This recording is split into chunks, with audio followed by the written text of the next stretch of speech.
Gentleman yields back. Ms. Kuster's recognized for 5 minutes. Thank you, Mr. Chairman, and thank you to our witnesses.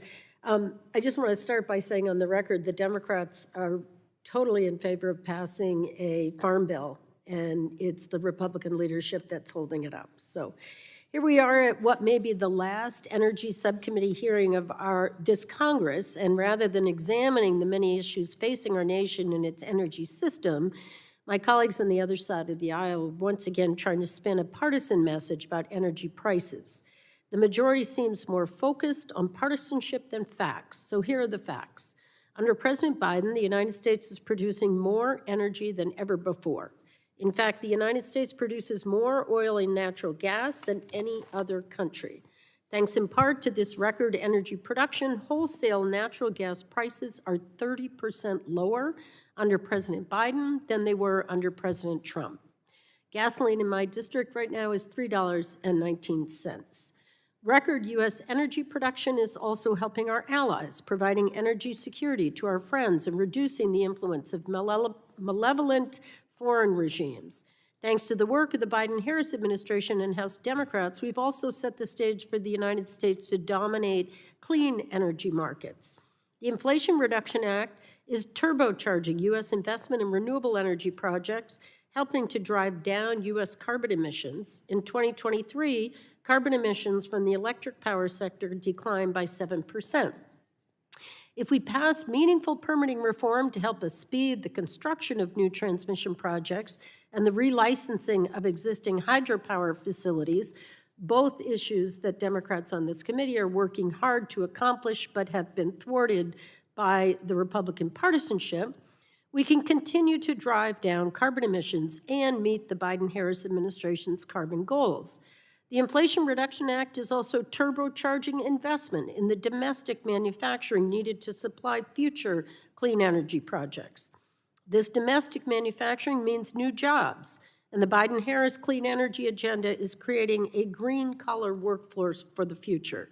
Now, let's contrast this with Project 2025, the Republican playbook for what they want to do in the energy policy space if Donald Trump were to win the White House again.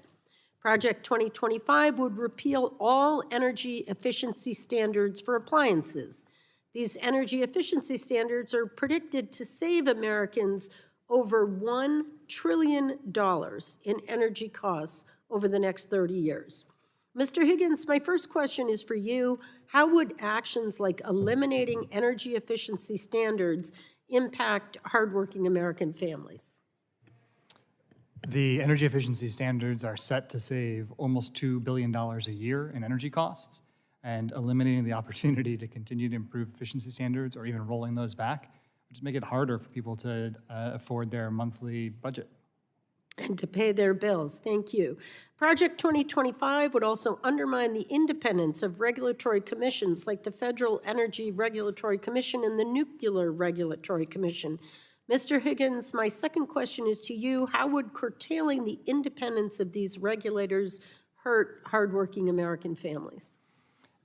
Having a reliable regulatory system for things like nuclear power plants, I think is critical for industry and for the public to trust that future investments are safe and worth making. The same thing with the Federal Energy Regulatory System. The commission is responsible for getting transmission built, permitting pipelines even.